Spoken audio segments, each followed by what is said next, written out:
के सरकारी सामान्य ज्ञान आपका फिर से स्वागत करता है। और हम लोग चंद्रगुप्त द्वितीय के बारे में जानकारी ले रहे थे। हमने बताया कि कैसे चंद्रगुप्त द्वितीय स्वयं एक विद्वान था और वह विद्वान का आश्रयदाता भी था। उसके काल में पाटलिपुत्र एवं जैन विद्या के प्रमुख केंद्र थे। उसके दरबार में 9 विद्वानों की एक मंडली निवास करती थी जिसे नवरत्न कहा गया।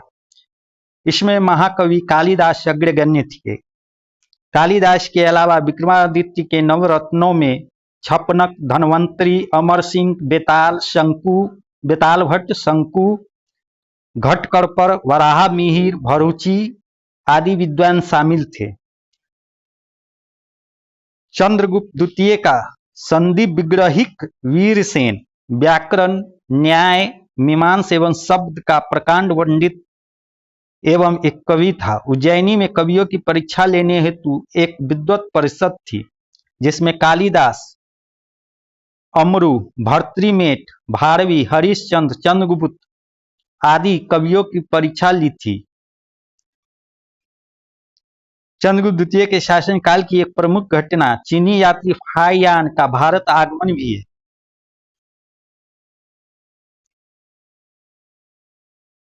399 से 414 ईस्वी तक फाहियान ने भारत के विभिन्न स्थानों का भ्रमण किया था।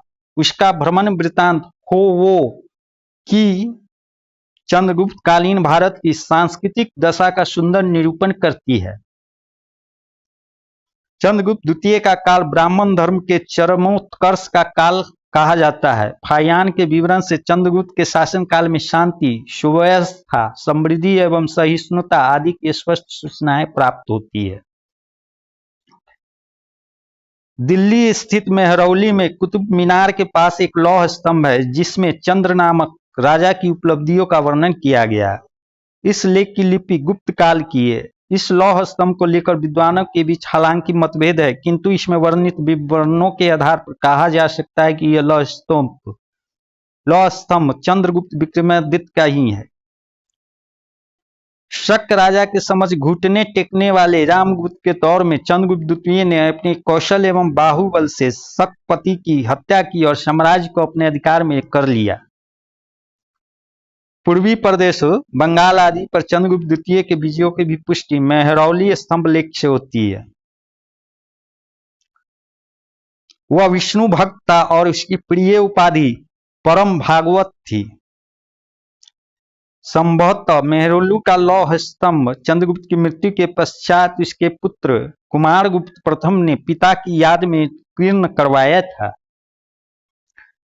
तो हम लोग देखते हैं कुमारगुप्त प्रथम, जिसे महेंद्रादित्य भी कहते हैं, उसने 415 से 455 ईस्वी तक शासन किया। चंद्रगुप्त द्वितीय के पश्चात 415 ईस्वी में उसका पुत्र कुमारगुप्त प्रथम सिंहासन पर बैठा। वह चंद्रगुप्त द्वितीय की पत्नी ध्रुव देवी से उत्पन्न उसका सबसे बड़ा पुत्र था। कुमारगुप्त का गोविंद गुप्त नामक एक छोटा भाई था जो कुमारगुप्त के समय वैशाली का राज्यपाल था। कुमारगुप्त प्रथम का शासन शांति और सुव्यवस्था का काल था। उसके काल में गुप्त साम्राज्य उन्नति की पराकाष्ठा पार कर गई। समुद्रगुप्त और चंद्रगुप्त द्वितीय ने जिस विशाल साम्राज्य का निर्माण किया उसे कुमारगुप्त ने संगठित एवं सुशासित बनाए रखा। कुमारगुप्त ने अपने विशाल साम्राज्य, जो उत्तर में हिमालय से लेकर दक्षिण में नर्मदा नदी तक तथा पूर्व में बंगाल की खाड़ी से लेकर पश्चिम में अरब सागर तक विस्तृत थी, की अच्छी तरह से रक्षा की। और इसने कुमारगुप्त ने लगभग 40 वर्षों तक शासन किया, जो 415 से 455 ईस्वी तक रहा। अब हम लोग जानेंगे स्कंदगुप्त, जिसने 455 से 466 ईस्वी तक शासन किया है।